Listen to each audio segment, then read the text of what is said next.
আসসালামু আলাইকুম ভিউয়ার্স, আশা করি সবাই ভালো আছেন।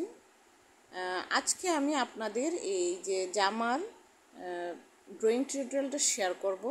তো সেলাই টিউটোরিয়ালটা আমি পরবর্তী ভিডিওতে দেখিয়ে দেব। আর একসাথে যদি আমি ড্রয়িং এবং সেলাই টিউটোরিয়ালটা দিতে যাই তাহলে আমার ভিডিওটা অনেক বেশি বড় হয়ে যায়। আর অলরেডি কিন্তু এটার ওড়নার ড্রয়িং এবং সেলাই টিউটোরিয়াল কিন্তু আমার ভিডিওতে আপলোড আছে, আপনারা চাইলে সেখান থেকে দেখে নিতে পারেন।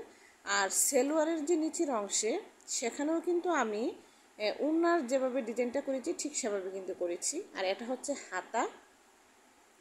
তো আজকে আমি আপনাদের এই জামাটা ড্রয়িং টিউটোরিয়াল শেয়ার করব। তো ভিডিওটি প্রথম থেকে লাস্ট পর্যন্ত আপনারা দেখবেন, তাহলে কিন্তু সেমভাবে কিন্তু আপনারা এই জামা ড্রয়িংটা আপনারাও কিন্তু করতে পারবেন। তো ভিউয়ার্স, এটা কিন্তু আমার একটি অর্ডারের কাজ ছিল। তো কাস্টমার কিন্তু অনেক বেশি স্যাটিসফাই এই মানে হাতের কাজটা পেয়ে। আর ইনশাল্লাহ আমি সবসময় চেষ্টা করি খুব আস্তে ধীরে হাতের কাজটা করার জন্য, যাতে কাজগুলো অনেক বেশি শুকোয়। তো ভিউয়ার্স, আপনারা এখানে দেখতে পাচ্ছেন আমি কিন্তু এখানে কোনাকুনি করে এভাবে চকের সাহায্যে আমি বক্স করে নিয়েছি। আপনারা এই দাগগুলো কিন্তু কলমের সাহায্যে করবেন না, কারণ আমি এই দাগ বরাবর কিন্তু আমি ড্রয়িংটা করব। তো প্রত্যেকটা বক্স কিন্তু এখানে আমার 4 ইঞ্চি করে হবে, মানে 4 ইঞ্চির একটু বেশিও হবে না আবার কমও হবে না। আপনারা কিন্তু 4 ইঞ্চি নেওয়ার চেষ্টা করবেন, তাহলে কিন্তু এই ড্রয়িংটা সুন্দর হবে।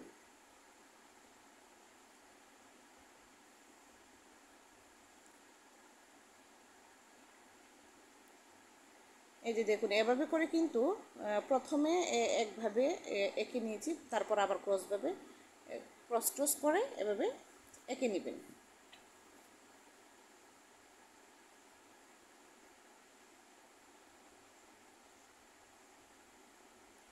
আর এই যে মাঝখানে যে আপনার ক্রসের মতো হয়েছে, সেখানে আমি 4টি পাপড়ি দেব।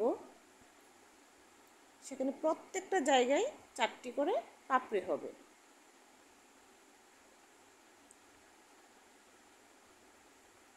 তারপর এক পাশে এক লাইনে এরকম করে মানে লতা হবে। এখানে কিন্তু 5টি পাপড়ি হবে, মানে 5টি পাতা হবে। আচ্ছা, এখানে একটু কম বেশি হতে পারে, এটা কোনো ব্যাপার না। তা তা কিন্তু আপনারা চেষ্টা করবেন মানে 5টি করে যেন পাতা হয় সেরকমভাবে করার জন্য।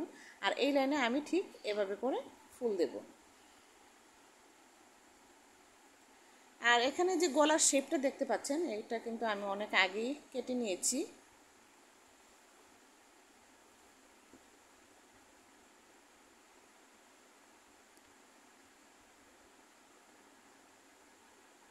তো আপনারা আপনাদের বডি অনুযায়ী গলাটা ছোট বড় করে নিতে পারেন।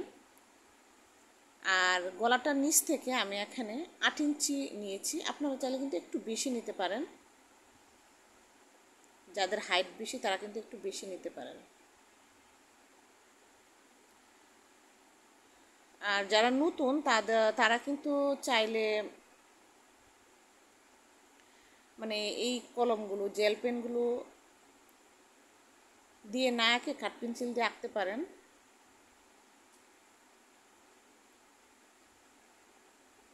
তো এভাবে করে আমি পুরোটা জামা এঁকে নিব।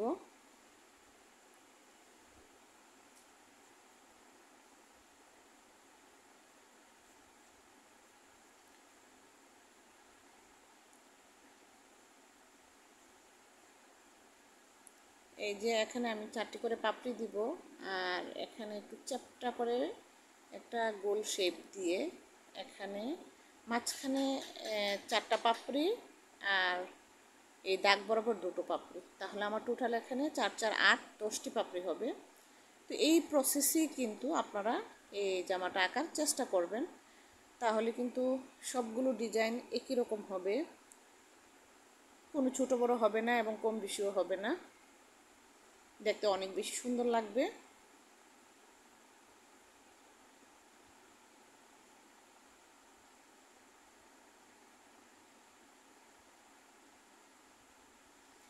তো ভিউয়ার্স, আশা করি আপনারা জামাটার সেলাইটা বুঝতে পেরেছেন, আর সরি, ড্রয়িংটা বুঝতে পেরেছেন। তো পরবর্তী ভিডিওতে আমি এটা ড্রয়িং সেলাই টিউটোরিয়াল শেয়ার করব। আশা করি ততদিনে আমার সাথেই থাকবেন।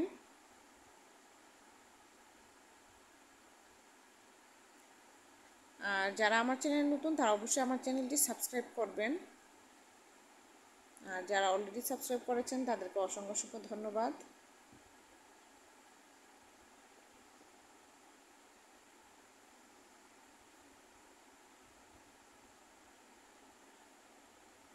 আর এই যে জামাটার মাঝখানে কিন্তু এই যে ঘরগুলো আছে, এগুলাতে কিন্তু ডলার বসবে।